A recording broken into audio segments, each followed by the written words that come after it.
Welcome to another episode of Barbie Dolls of the Week. This week we're going to continue a topic we talked about last time, which was famous pairs in the Barbie world, or that Barbie's maker, Mattel, created. So we had mentioned the Addams Family pair, X-Files, Star Trek as some of the famous ones. And those were, of course, based on TV shows. So now we're going to talk about some that are based on other things, for instance, movies. And let's start with this one. This is the famous Pillow Talk couple or pair that you see here. And of course, Pillow Talk was a movie from the 60s. And in fact, actually 59, 1959. I thought it was the 60s.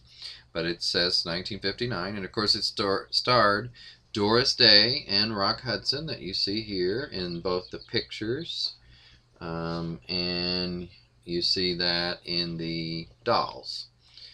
On the back, here's another picture of the two of them as they were on the phone a lot to each other in the movie, and so that was part of the Pillow Talk.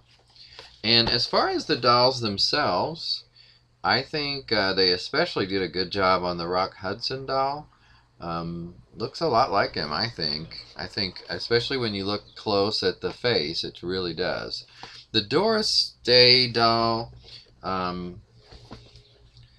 it does look like her, but I don't think as much as the Rock Hudson does. But I think overall they did a good job. And I really like the outfits that they're wearing. Again, they fit. So, yeah, I think they did a good job on that. These are a set from just a couple years ago. Let's see here. I want to check the year. Well, 2011, so 3 years ago. I think I got it a couple years ago, though. Okay, so that's the first one today, and I would definitely think, this is a set that I would give an A to if I was giving grades. Another one they did, and this is also from 2011, so a year that they did several of these, or at least two, was the Tim McGraw and Faith Hill dolls that you see pictured here, or held here. And again, I think they did a little bit better job on the male doll than I think the female doll.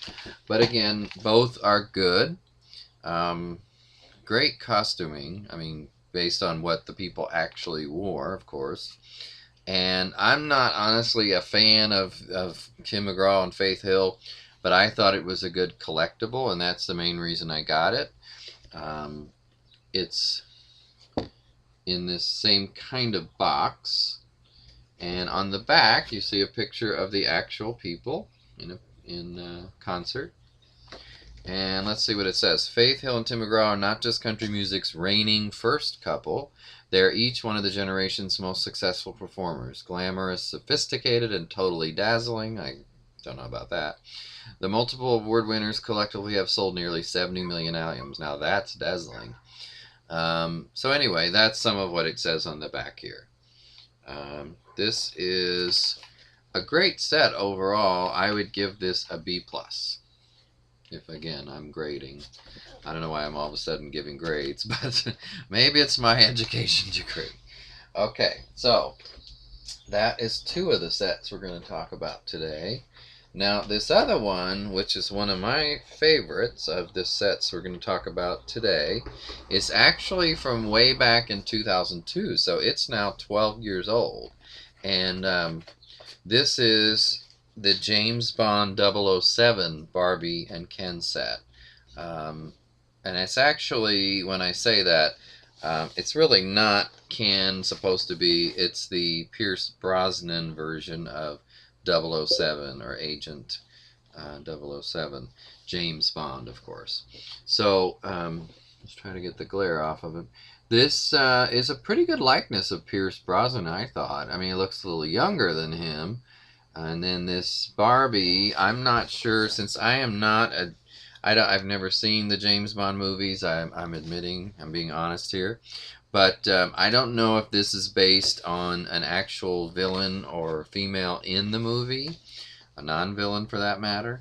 But I just know that I really liked the set. I remember first seeing this in Barbie Bazaar magazine and thinking, boy, I'd really like to get that one of these days. But I think at the time it was fairly expensive, like maybe an $80 set, which, you know, isn't too bad for two dolls, but I got it later, much cheaper. I don't remember how much, but definitely not $80. And I think I got this on eBay. I'm not positive, but I believe so. So I love the box. It's very James Bond. And, you know, you see some of the images here and here. I'm not sure what's going on exactly. I guess she's kind of splayed out. But it gives you a really good view of the two dolls and a nice background. Looks rather international.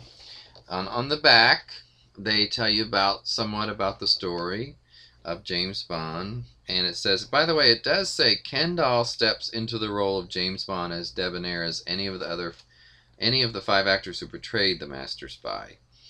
Let's see, Barbie doll is the perfect Bond girl, so I guess it is just Barbie, in a fabulous ensemble created by Academy Award winner Lindy Hemming, who has costume designed the last 3 Bond films and is enlisted again for Die Another Day. So, anyway, this is some posters on the back from some of the movies. Dr. No, and let's see what this one is.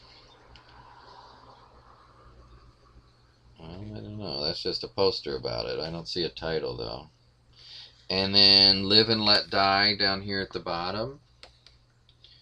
See that one? And let's see, the other one is The Living Daylights. And, of course, GoldenEye. GoldenEye here with Pierce Brosnan as James Bond. But yeah, I don't see a title on this other one unless it's called On Her Majesty's Secret Service, which I guess is possible. That's the only thing I see that looks like a title, but that doesn't sound familiar to me. But again, I'm not a James Bond fan. I'm just a fan of the doll. So that's why I got this. And by the way, a special mention on the gown that Barbie's wearing. It's just great. I mean, it's done very well with a nice cape-like deal behind her, and she's got a little something there on her leg. I'm not sure you can see that. That's probably a cell phone or something, a weapon. I'm not sure what. It doesn't really say. The only thing I wish is this opened up so that maybe there'd be some more information on the inside cover, so to speak, of the box, but it does not do that. So anyway, this is definitely another A set, maybe even an A+ on that one. Okay, and then one other set to talk about today, and this is the Barbie Loves Frank Sinatra gift set. And this is from a couple years before that last one, 1999, so actually more like 3 years. And here it is, Frank Sinatra and Barbie. This one is perfectly stated as Barbie. And you know, she's a 50s looking Barbie, kind of almost like a Coke shop one. I really like the outfit they've got her in. It is very 50s. So it goes well with the Sinatra doll. And it says Barbie meets Frankie, the Sultan of Swoon. Frankie, let's see. I guess that's just an article. Just an article as if it says, look who's in the news. He autographed the photo and gave it to her. So that's what's on the back. That's a much younger Frank Sinatra than the one I was used to. And as far as the doll of him, very authentic looking, I think, especially when you look at some of these pictures, like this picture right down here. If I can get it on the screen, I'm going the wrong way. So you see that picture there, and then you look at the doll, and it's actually quite similar. I think the biggest difference is maybe the hair is a little bit different, but hey, it's pretty good. It's a pretty good likeness. And obviously he did wear a bow tie from time to time because it's in this picture. and on the back he's wearing a bow tie in one and regular ties in the other two. But this was a good doll as a tribute, basically Barbie to Frank Sinatra, and I think they did a really good job. Again, not something I'm a big fan of, and there's a record in the back of the box, by the way. But I still think this is, again, a set. They do a lot of really good pairs, I believe. Actually, and like I said last time, I think they've really improved over the years from that original, you know, one of the first ones I ever had was that Star Trek set.